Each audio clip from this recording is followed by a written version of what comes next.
Alright po, sa ating pong pagpapatuloy po, ayan, alam ko po ang bawat pong isa sa atin ay very excited na po, maging po ako. I'm so much blessed and privileged po to introduce our speaker for today. Isa po siya sa ating pinakatatay po, yung tatay din po spiritually, dito po sa Christ in You. My friends, I'm so much happy and blessed to introduce to you our humble, our anointed servant of the Lord, Bishop Alvin Lapus po. Palakpakan po natin si Lord sa buhay po ng ating Bishop. Amen. Glory to God. Thank you, Christian.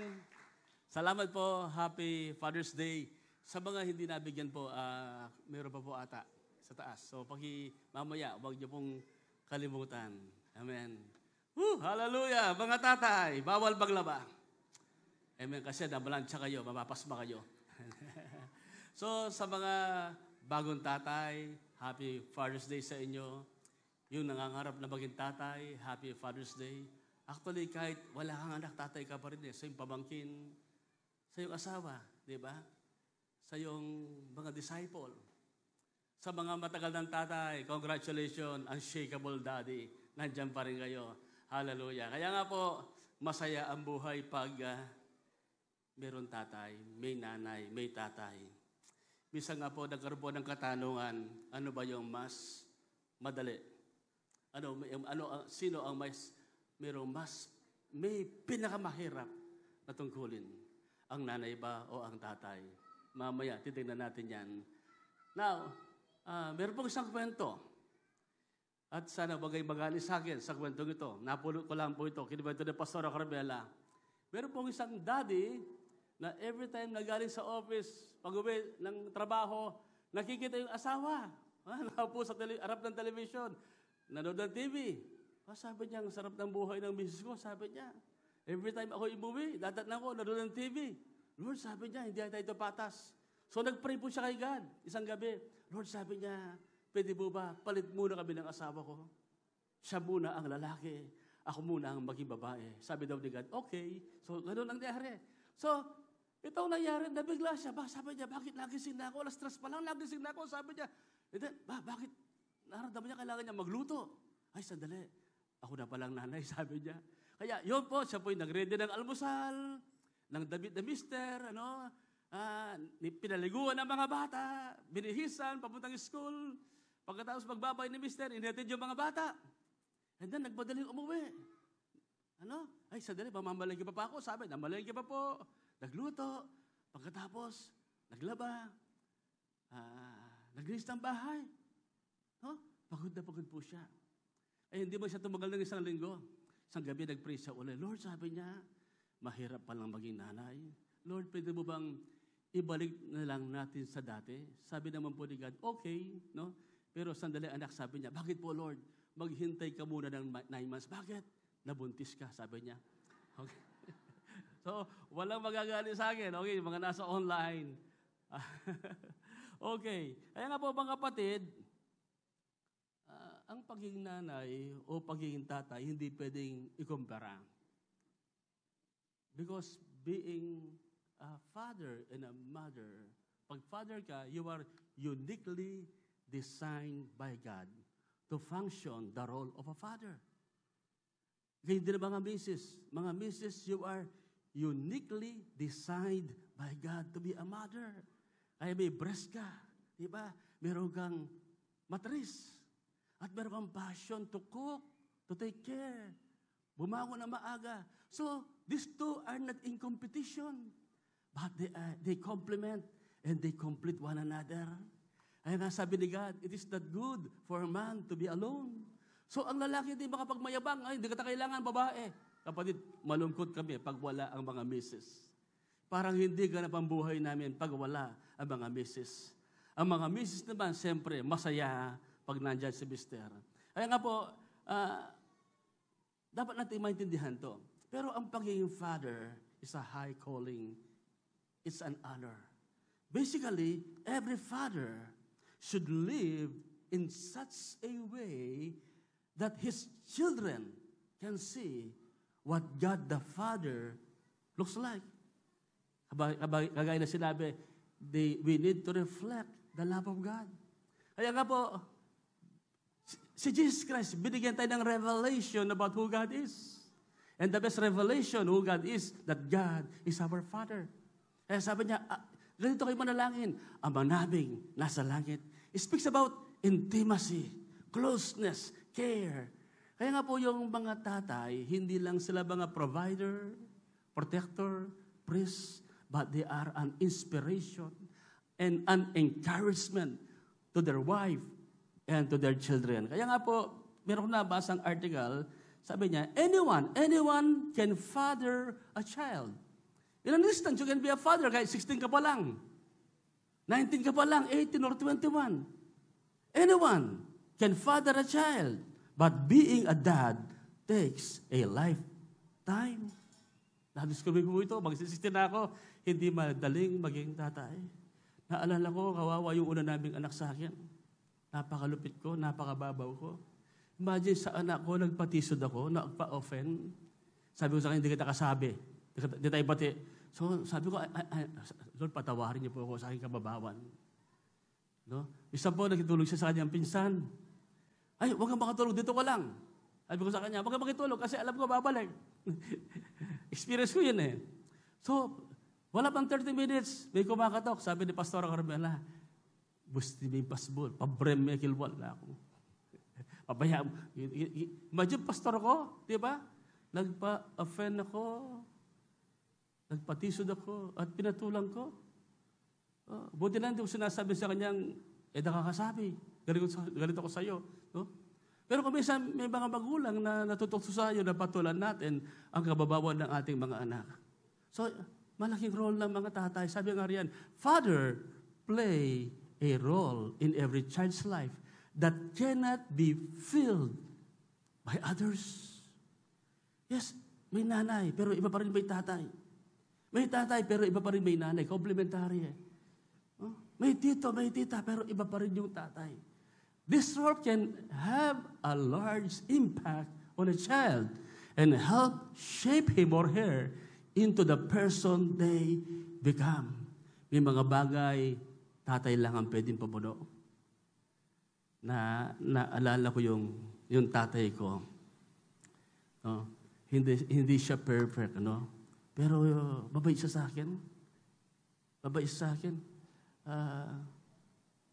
Minsan nang binatilyo na ako, mayroon akong nagawang kasalanan. Akala ko papaluin niya ako, hindi niya ako pinalo.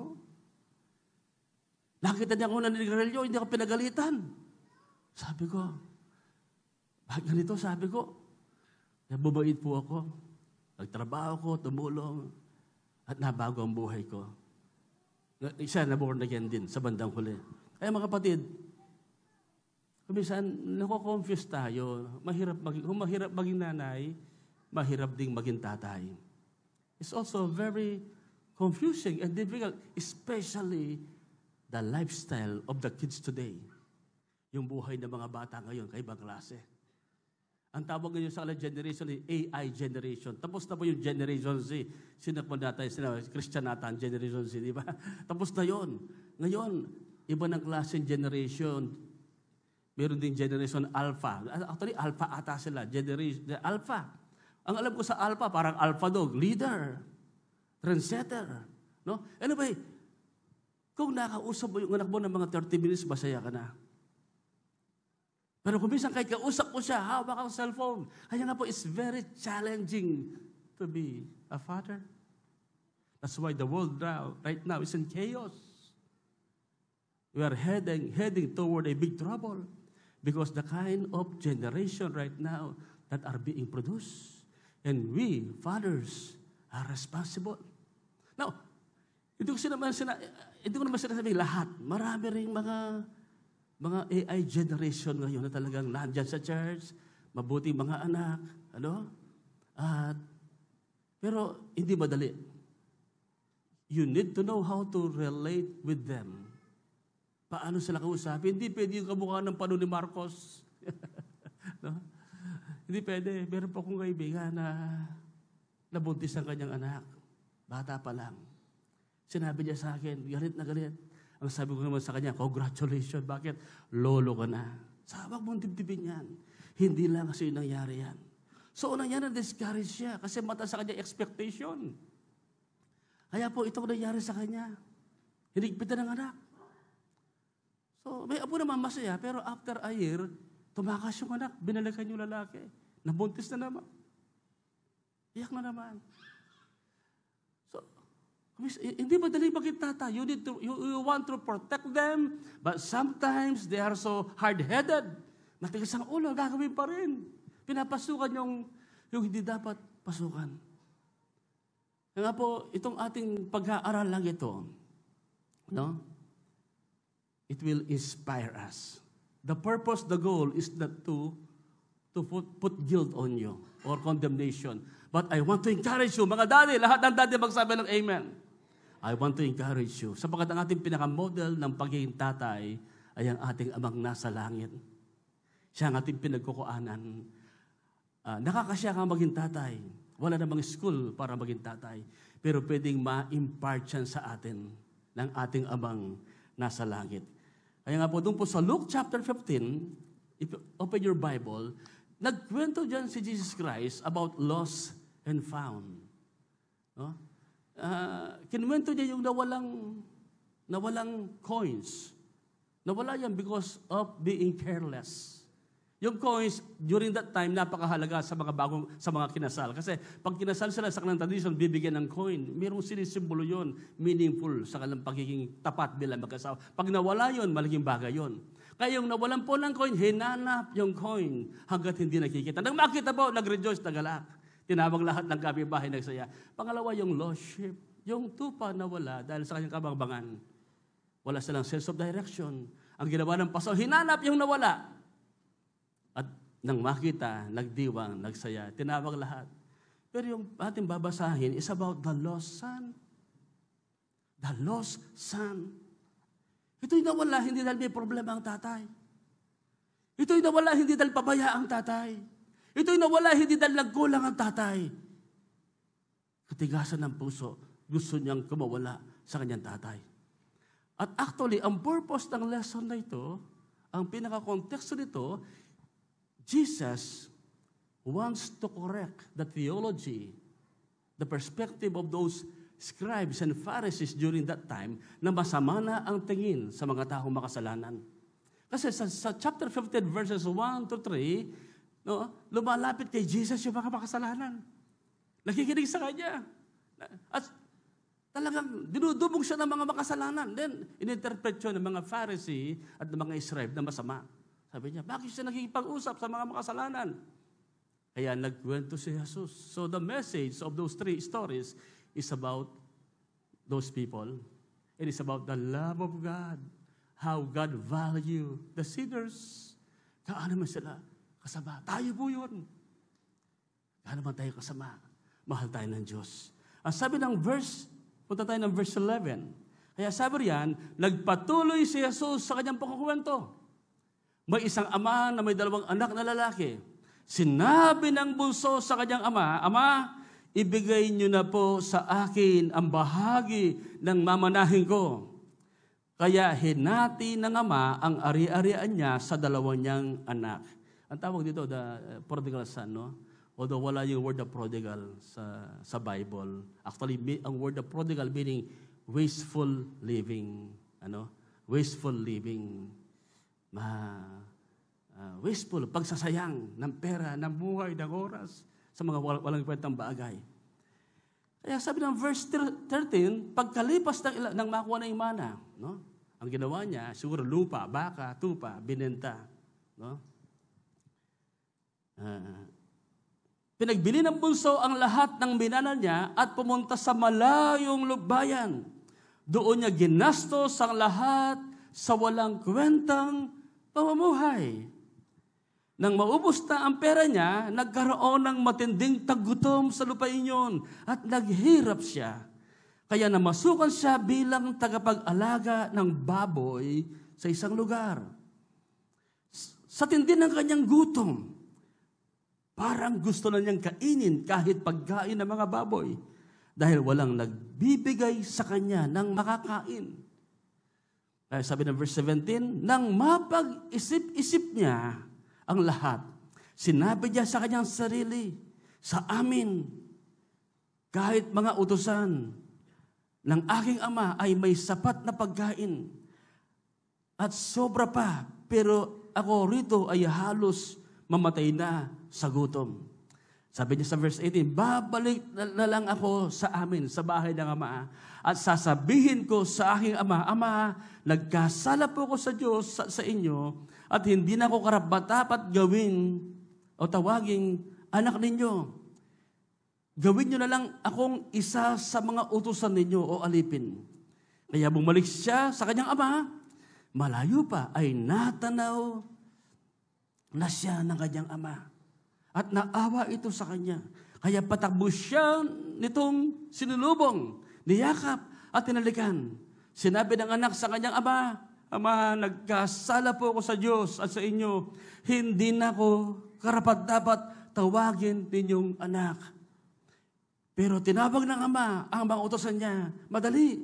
Dalhin niyo rito ang pinakamagandang damit at bihisan siya. Lagyan niyo siya ng sinsing at ang daliri niya at suutan niyo ng sandalyas ang mga paa niya. Na verse 23, at kumuha kayo ng batang baka na pinataba natin at katayin ninyo, magdiwang tayo. Nawala siya, pero muling nakita. Kaya nagsimula silang magdiwang. Pagpalain po ng Diyos ang kanyang mga salita, natin binasa. Nag-isip ako ng pamagat ng ating message. Naisip ko yung unshakable father, o kaya yung 5G dad. Kulang ako ng 2G. Ang naisip ko na lang the attitude of an aspiring father. Hindi tayo perfect. Our children are not perfect. But we can live an inspiring life. Amen? Pwede tayong maging inspirasyon. Hindi para-para yung galing. Kanina yung mga bata may binanggit, matalino, malakas. Di ba? No? Ang tatay ko, kaya yung malakas siya, matalino, malasakit. No? Iba-ibang sinabi nila. Iba-iba yung katangian ng mga tatay. Sa atin kasi na-program tayo, yung matalino, marunong ka maging list. Magaling ka sa academics. So, hindi ibig sabihin, hindi ka magaling sa academics, hindi ka na magaling. Maaring magaling ka, daddy, sa sports, sa carpentry, di ba? Sa computer, sa ibang mga bagay. So, ang ating mga dad, tingnan nyo, may kanya-kanyang galing yan. But one thing that we can admire about them, that he's a dad. He's not perfect, but he's a dad like you. Amen? Mga daddy yan. They're special. Nandiyan ka ngayon sapagkat may daddy. He represents God, our Father. Kaya nga, they are special. Mahalaga sila. Meron nga pong isang babae, sabi niya, isang dalaga, sabi sa kanya tatay, sabi niya, sana, sabi niya, pag nag-asawa ko, kagaya mo.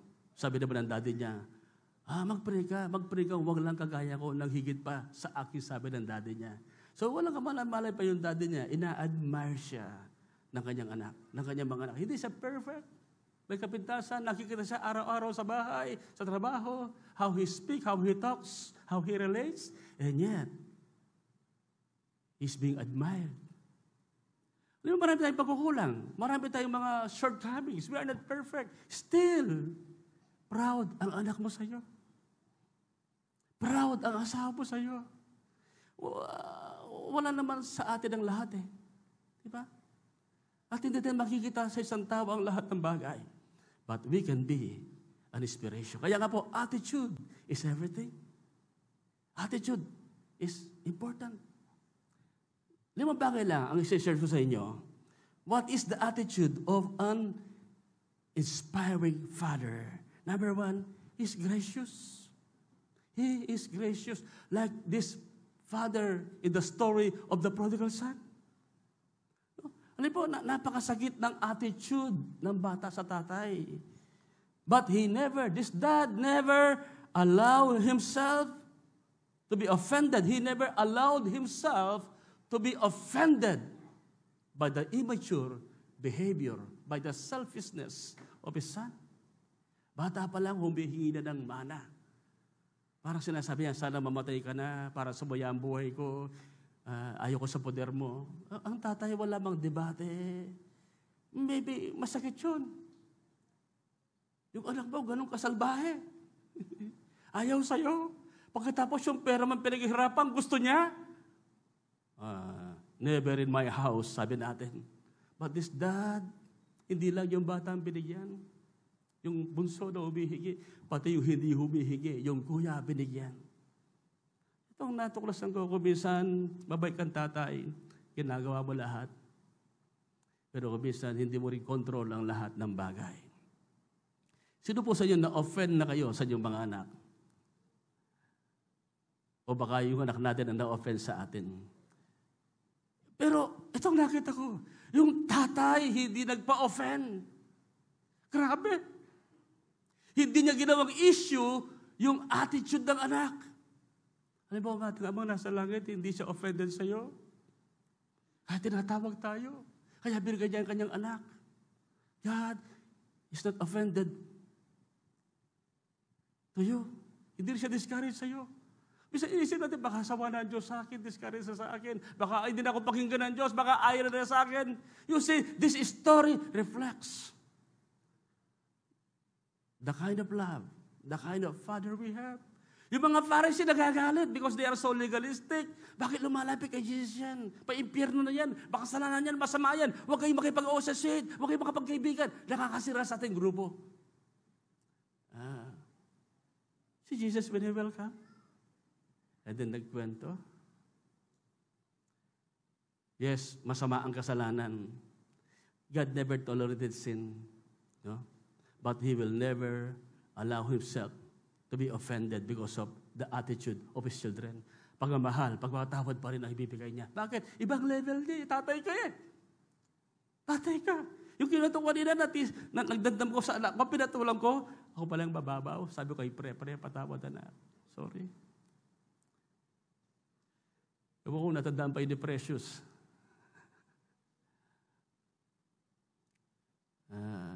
Sabi ko, Lord, I need to grow. Kasi, batang tatay pa lang ako eh. Hirap pala maging tatay. Hindi ko alam. Buti may Bible. Buti may Holy Spirit. Sorry, sabi ko. Amen? Kaya, napakahalaga na itong tatay na ito, sige, binigay. Hindi control. Napakahalaga kung paano natin tatatruhin ang ating mga anak. Yung sila'y ma-inspire sapagkat gracious tayo. Pero nga pong isang kwento, isang matandang matalino na dinadayo ng maraming mga tao. Balitang-balita siya. May isang kabataan na medyo salbahe. Gusto niya subukin ang talino ng taong ito. Pinuntahan niya, naglakbay sa kanilang village at pinuntahan. At meron siyang dalang ibon sa kanyang kamay nasa likod. Sabi niya, balita po kayo, sabi niya, sa inyo pong pagiging matalino. Kung talagang matalino po kayo, sabihin niyo sa akin. Meron po akong hawak na ibon sa aking kamay, sa likod ng aking kamay. Sabi niya, ang aking bang hawak na ibon ay buhay o patay? Kasi sabi ng kabataan, pag sinabi niyang buhay, pipisilin ko mamamatay. Pag sinabi ko, nabang sabi niyang patay, pakakawalan ko, sabi niya. Ito ang sagot ng matanda. Nasa kamay mo ang buhay niya. Kung yan ay buhay o patay. Sabi niya. Alam mo mga kapatid, ang future ng ating mga anak, binigyan tayo ng responsibility ng Diyos, nasa kamay natin. And sometimes, pag sobrang higpit tayo, nasasakal. Isa po natawa ang anak ko na bigla siya. Binili ko siya ng, hindi naman po PlayStation 2 o 3, kundi yung medyo mababa lang, mga nasa 10,000 plus, sinipong ko. Nasyak siya. Ibibili mo ko ng ganyan. Oh, sabi ko sa kanya, di siya makapanibala. Birthday gift ko sa'yo. Alam mo ang nangyari, tuwan-tuwa yung anak ko, lalong tumalino nang siya gumraduate, yung bunso namin, honor roll siya, panglima siya sa kanilang klase, sa high school. So, kumisan, nagiging masyado tayong mahigpit sa ating mga anak. Na akala mo tayo di naglaro ng ganoon. Isa nga po isa kong anak, yung anak ko yung nare-relate ko, nagtatrabaho siya sa Starbucks. Siguro okay lang ikwento ko siya kasi lahat naman tayo pinanganak na makasalanan. Hindi ko mo pinanganak ng isang pastor, holy na. at may pakpak na sa likod. No? Ang aming mga anak, kailangan ding maborn again. Makilala si Jesus. So sabi ko, nahalata ako eh. Kasi kung minsan susundan ko siya, ihintayin hanggang alauna, alas 2. Pagod na pagod sa Starbucks. At kung minsan pag wala ko, nandun pala sa likod, naninigarilyo. Alam ko eh, kasi dati ako maninigarilyo.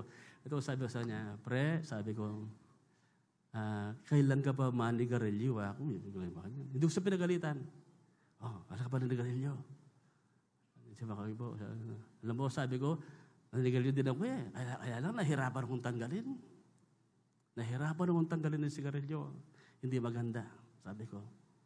Pero hindi ko sinabing huwag kang manigarilyo. Kasi kahit sabihin ko yung pag walang... Di ba yung mga anak natin, sa bahay mo, kunwari, babae, di ba? Paglabas, hindi mo na alam kung ano na. Huh? Kasi nilagay ko yung aking sarili sa anak ko. Sabi ko, nung bata ako, mas salbay pa ako sa kanya. Kung ako binago ni Jesus, ang anak ko ito magbabago. Mararanasan niya si Jesus. Amen? Well, yun, lumaya.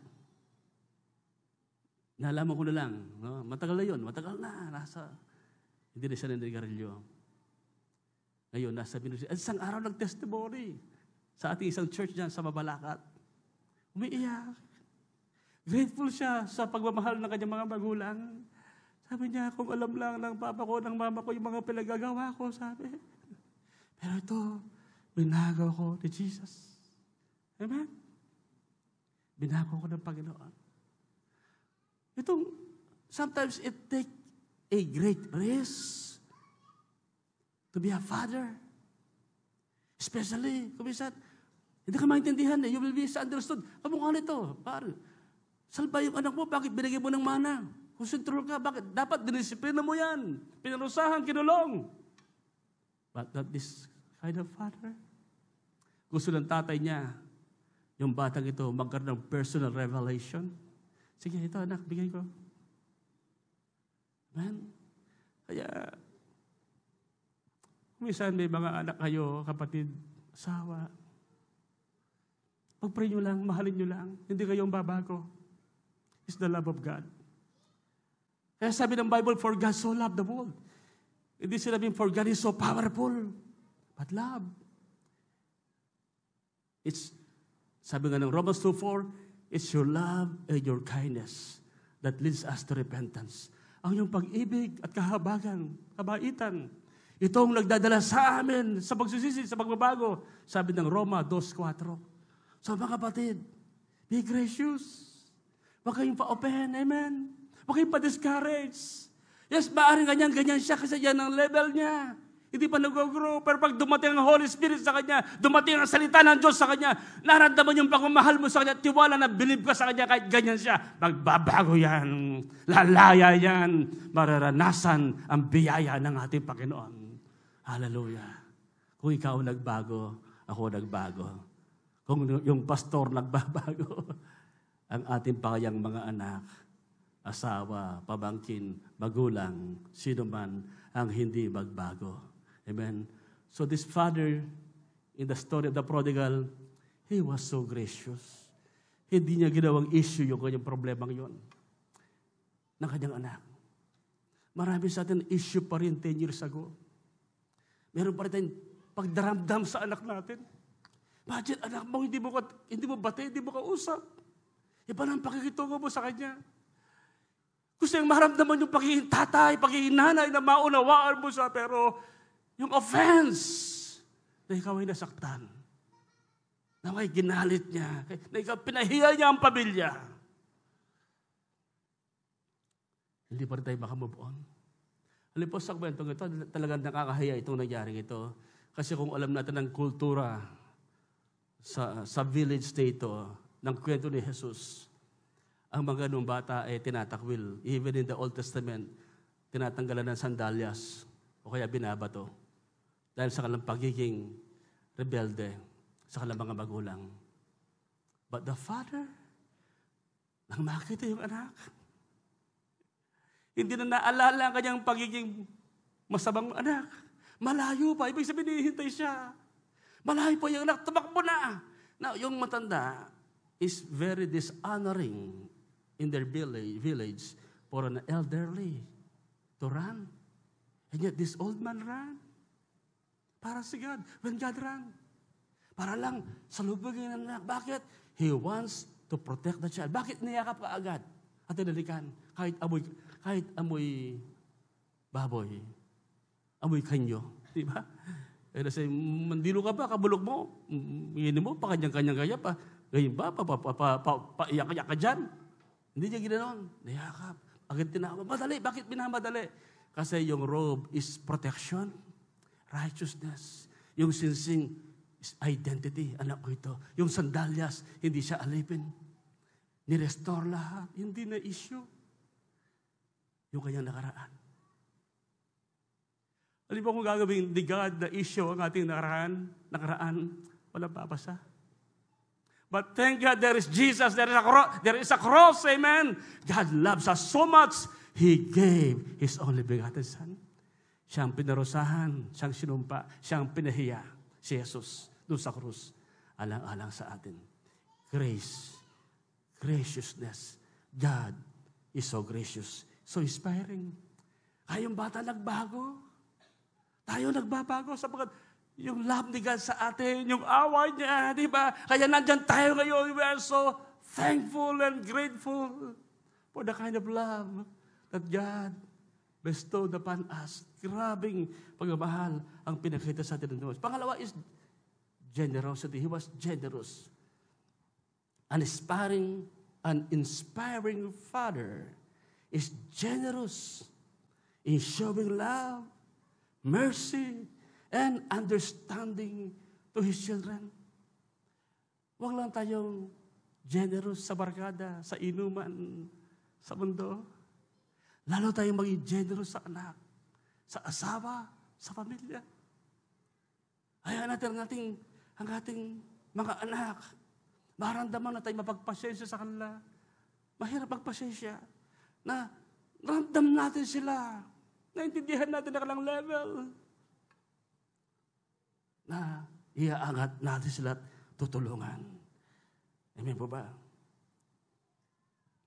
Mga tatay, huwag tayong mahiyang magmukhang corny. Bisan kasi mga tatay reserve, hindi makayakap kay misis, hindi makikiss si misis. Display your affection to your wife publicly. It encourages, it inspires your kids, your children. Huwag mahiya. Sabi nga daw, yung corny masarap. Amen? Ako, hindi ako sanay doon, pero sa awa ng Lord, I display my affection to my wife. Yung yakap, I love you, darling. Yung mga anak niyayakap. Nagkan si JC. I am so generous in complimenting them. Anak, you are a boy genius. Anointed. Pogi. Sa kanya. Mas pogi sa akin, mas matagat ka pa sa akin. So, pinabless ko yung mga anak.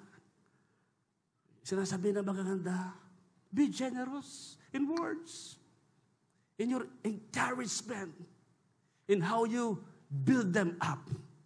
Be generous. Amen? Yung tatay, walang sinabing masama. Napaka-generous niya. Nagdiwang, nagsaya. And then be grateful. Bakit grateful? An inspiring father, yung nakaka-inspire na daddy, always find a reason to celebrate. Kung atin titignan, there is no reason for them to celebrate. Salbahin bata ito.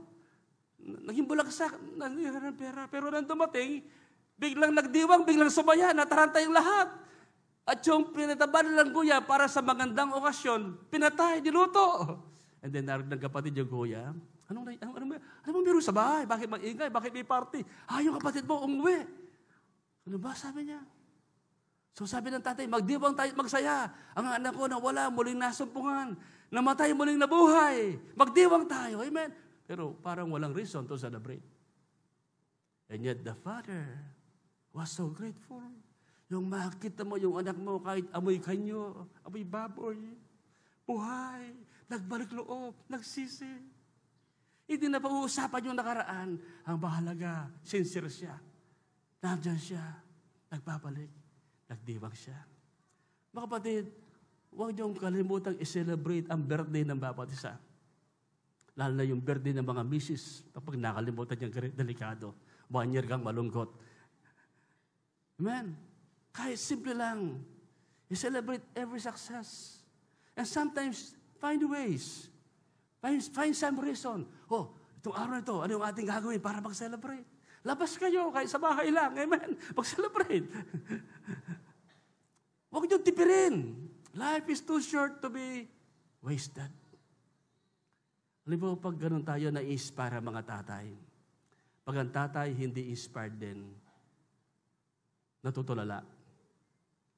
Dati marunong gumawa ng pera, nabobobo, kasi hindi inspired. Kailangan inspired din natin ang ating mga tatay. Amen? At siyempre kami mga tatay, we are responsible. What kind of atmosphere yung bahay meron. Alam ba, may mga issue, anak, okay na yan. Tigilan natin yan. Huwag natin gawing issue yan. Ako nang bahala dyan. Sige, tuloy tayo. Amen? Then mag-uusap. Hindi madali kung minsan. Kaya mayroong hindi masaya sa parte na ito. Yung kuya, it represents the Pharisees and the scribe. Very legalistic and judgmental.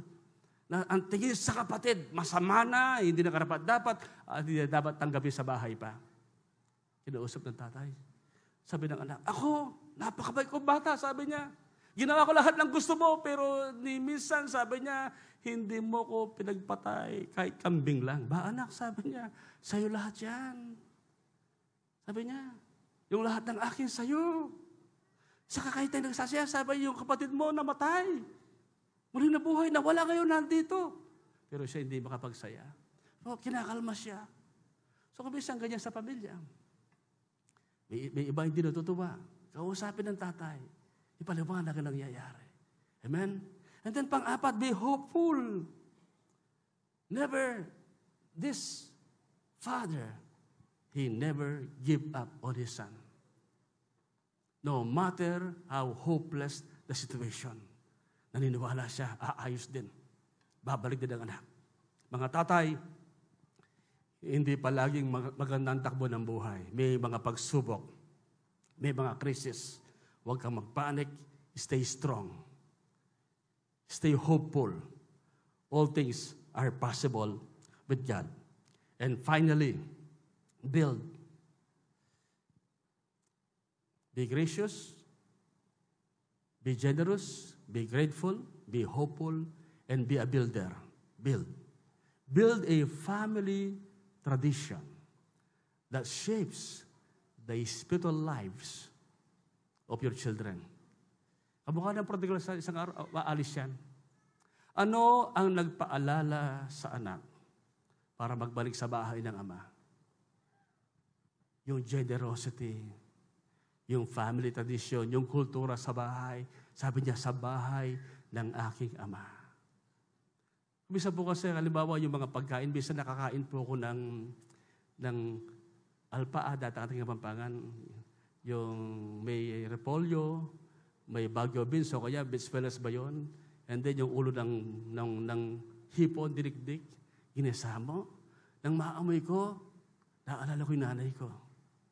Luto ng nanay ko yon. You see, yung palang mga amoy, parang memory bank. Memory bank. Yung pagkain, yung bahay, yung lugar, yung mga awitin, they are like a memory bank. Hindi mo naaalala dati.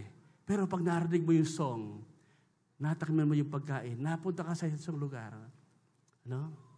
Meron kang naaalala. Itong batang ito, nang nandun siya, may kinakain ng baboy.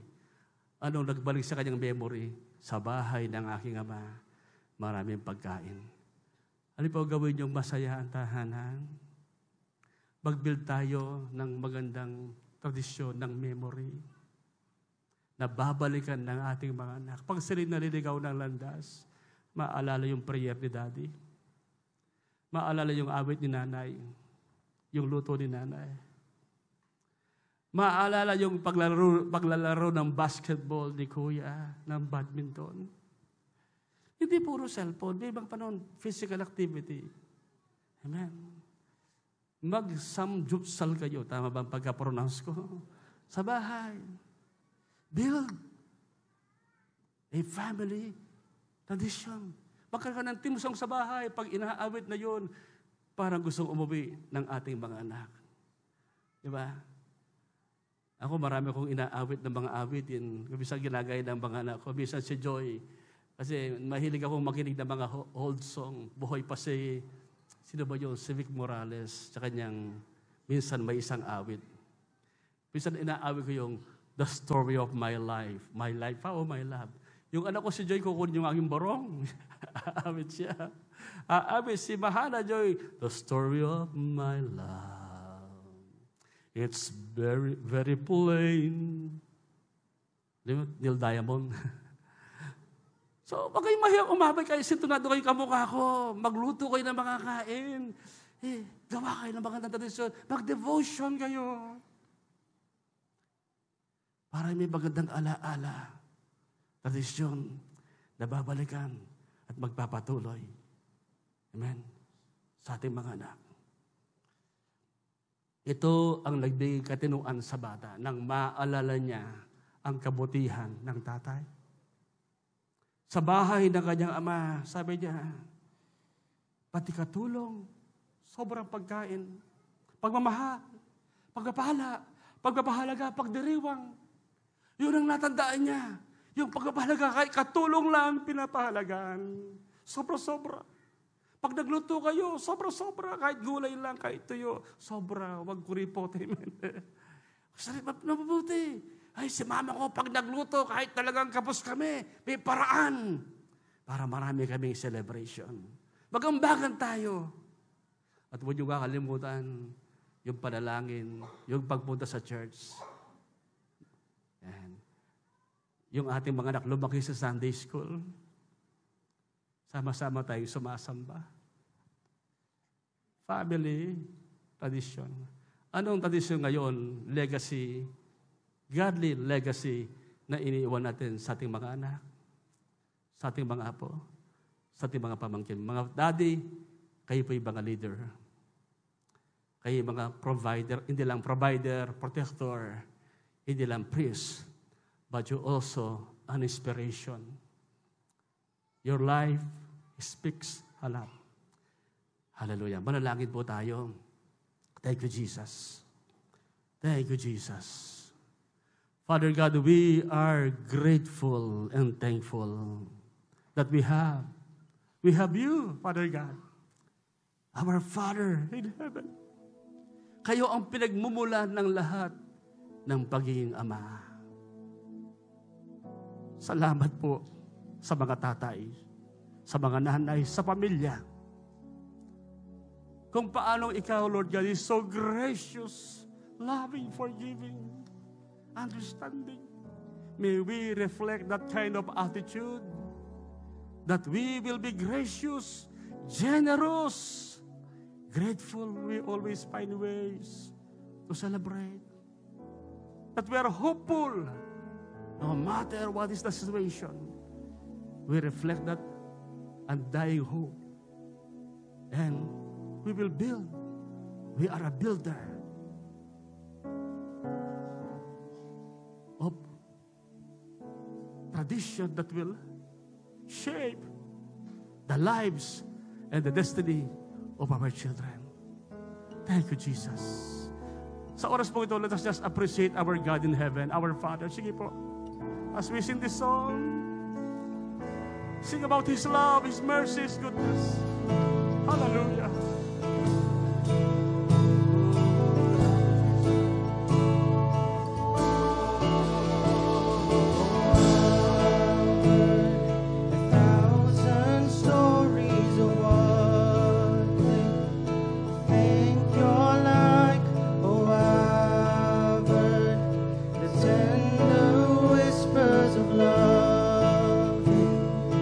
Dead all night and you tell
It's who I am. We're loved It's by who you. I am. I am loved by you. Good, good Father. Jesus. It's who you are.